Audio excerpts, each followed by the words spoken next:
Welcome back, joined by our familiar Ozarks First contributors, Nick Reed and Amy Blancett. And folks, I wanted to, now this is a serious talk this time. This is, we, a few days ago, spoke about the issues with payday lending, so-called predatory lending, that sort of thing. Oh, yes, it was hilarious. Remember that? I wanted to get back into a more, I guess, related topic, would be something to do with the general level of poverty in Southwest Missouri. Why does it seem as though this area has such a lingering problem? I think it's 25% poverty rate in the city of Springfield. I'm not sure what the percentages are in the rural areas, but it's not much better as far as I understand it. So what is the reason for this from your estimation? So let's start with Amy, who does a lot of this work. Sure, and it is. It's an area that we're researching and looking a lot into. So one of the things that we started actually researching was for individuals who are below the 200% poverty line, which is what we consider, where did they grow up? And what we found of the families that we had polled, that many of them grew up in a population that was less than 2,000 people and have migrated to Springfield. And so before we had this assumption that after 2007, people had moved to Springfield in order to find better jobs that maybe weren't existing rurally. And our study does show that that actually was a part of it. So we've taken someone who has culturally, in existence rurally, where you are more connected with your neighbors. You do a lot more in assisting each other, and they're now transplanted here in Springfield. They don't have family, they don't have networks and systems that really take a new move and the resources. And so they're now trying to set up shop in a new place, and it's been difficult for them. Now, is it also education driven? Yes. So we look at educational attainment. We do have even individuals that are graduating. So in our north side schools, we have lower education attainment rates. So individuals are not graduating high school. And then obviously we know that rate plus those who go on to college, we do have decreased percentages there. From the state, we've seen an increase in funds, which doesn't happen very often in our state. We're seeing an increase in funding in workforce development, in education, because we're seeing just the poverty rates, not only Springfield, but St. Louis, are on the rise. Rurally, we're seeing it in Missouri. And so there is money that's going into workforce development that are more of those trade type degrees that are, not the $10.50, but maybe $12.50, $15 or more with benefits. So we are seeing a shift in the type of work that we're trying to promote so that individuals have the channels in order to move out of poverty. All right, now, Nick, this is a very Republican/conservative area. ... Geographically. Okay. That's right. And so, yes. I'm trying to Thank you for clarifying that. Yes, I wasn't quite sure at first. I was like, geographically. I'm trying to figure out, is there a relationship at all between people who have a certain political viewpoint and only looking at the poverty issue as somebody else's problem potentially, or something that they don't see any other way to solve except at some point people will just do better on their own? In other words, when you start talking about collective approaches, people a lot of times get put off by that from an ideological standpoint. Am I wrong on that? So I've got real broad views on this, and I think that first off, there isn't any one solution, because if there was, we would do it. Right? Yeah. And there are so many definitions. And you mentioned 25% poverty or something. I don't even know what that means. How do we define that? Is it income? You can have two people that both make $48,000 a year. One go bankrupt in a year, and the other one, within 10 years, be ready to retire.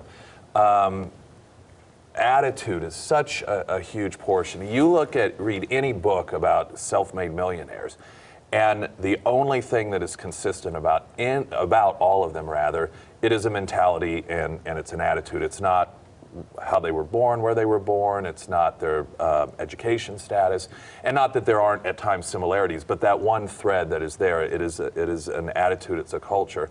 And I talk with people that are business owners, particularly in the sorts of blue collar jobs, if you will, that pay very, very good, but they have the hardest time keeping good work. Yep. Good workers.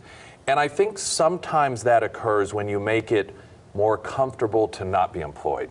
Once upon a time, and I'm not advocating for this, but if you didn't work, you didn't eat. Well, that doesn't happen anymore. You know, if you don't work, there are plenty of opportunities out there for you to at least survive. It may not be what many of us see as a comfortable level of living, but a lot of people are happy that way. They're content. They are more comfortable in that place in life than they would be if they went out and worked, 40 or 60 hours a week. So now I throw out all sorts of things here too. Have you met any of those people? Oh yes. Oh, that are happily sitting. Now they may not acknowledge it to themselves, but I know numerous people, or have known numerous people. I don't want to make it sound like I have hordes of friends that fall into this category. Now they may complain about their lot in life, but they have every capability of being a good hard worker and getting one of those jobs, but they don't want to. They don't want to. Well, I'm not. Why should I have to do that? Or, well, that's not what my degree is in, so I'm not going to do that. And because they are able to survive relatively comfortably, that's a choice for them. And when you make it easier and more comfortable to not promote yourself, not go out there, you're going to have more people. Not all, but you will have more people do that. And there are those that once you get into the system of, I at least know I have $200 a month in food, and I have $200 a month in child care assistance, or now, again, you're not able to pay rent on what Missouri provides in these subsidies. It is scary to say, I'm going to go get a job that is temp or that I might get fired from, and then I have to start this whole process again. So absolutely, we've created a system that gets people caught in the wheel. I would not say that there are many that are comfortable and love it, but if they're caught in the wheel, are they getting out and getting above whatever we're calling the poverty line? Here's the problem. When we talk about cliff effect, which we've talked about before, that the way that we have benefits designed, we do not promote people to take the promotions or to do what it takes. So one of the things that I would love for you to support as these come around is, how do we get people to stop using them? Well, if I get a raise and you take away more than what my raise was, I'm going to make sure I stay back until my raise is big enough. And in our area, the raise is never big enough. We just know that we have, our income is 40% or more below national average. So we get this system, and then there's very few ways to get off. Believe me, after the last 4 years of working in this, of giving all the opportunities and knowing where all the stops are, it is so, so difficult.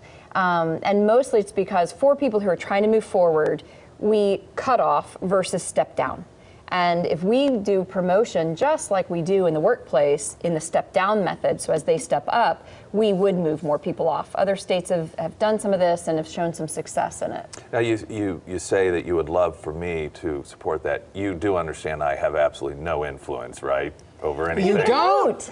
You get to vote. You have 88 people who are going on a trip with you. Oh yes, that's right. That you can talk to. Nobody listens to me. This is why I come here. Go on vacation makes me feel as if I've got some influence. No, you have some influence, and this is something, unfortunately, we're out of time on. But we'll come back to, because it's one of these issues that's not going away anytime soon. So we appreciate Nick Reed and Amy Blancett being with us tonight, and we'll be back after this.